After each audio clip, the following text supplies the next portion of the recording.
Hello guys, it is Miss Rodriguez again, and I'm going to be doing your week 26 warm-up with you guys. Make sure that you're working really hard this week on your warm-ups and that you are practicing so that on Friday when you get your graded assignment, you do really good on it, okay? So question number 1, we have, is this statement true or false? And here we are working with integers, okay? So we know that when we work with integers, we're working with the number line. Okay, excuse that messy line, but you get what I mean. And so we know that if this is 0, all this way goes up 1, 2, 3, 4, right? And it goes on and on and on and on and on.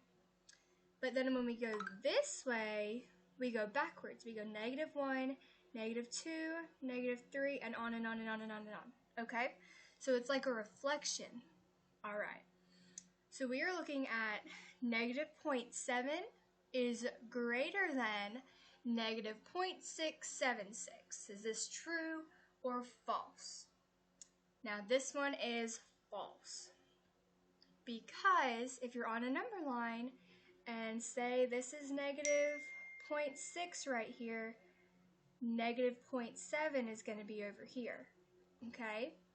So that means that 0.6 is greater than -0.7. Okay? Now, question 2, we have Tom went scuba diving on his last vacation. He dove to a depth of 7 feet below sea level. If he descends 18 more feet, what depth will he be at? Write the number as an integer. So, he dove to a depth of 7 feet below sea level. So if you're at sea level, you're at 0. So if you're going below 0, you're going to be at -7. So Tom is starting out at -7 feet. Okay? Now, what does this word descend mean? I've heard this word and a word called ascend. Descend means you're getting lower. You're going further down. So if he's going further down 18 more feet, that means he's going -18 feet. Okay? So we're going to go plus -18. You can write it this way too. -18. And the answer here is going to be, his total depth is going to be -25 feet.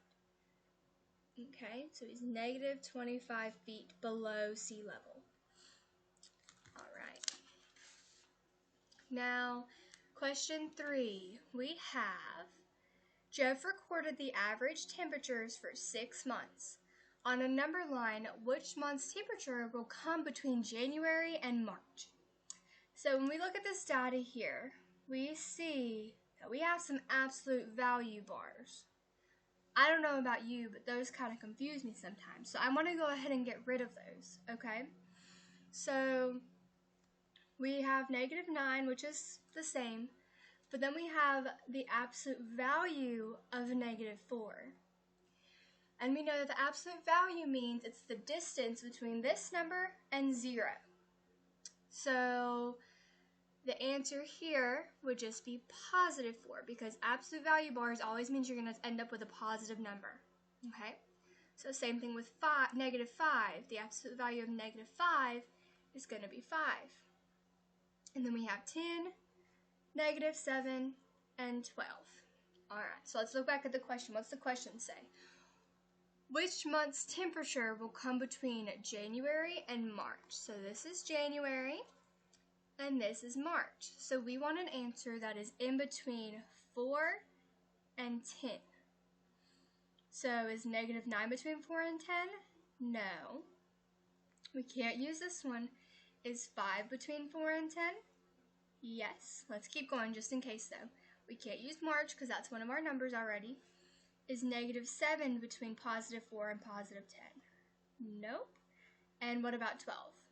No. 12 is greater than 10.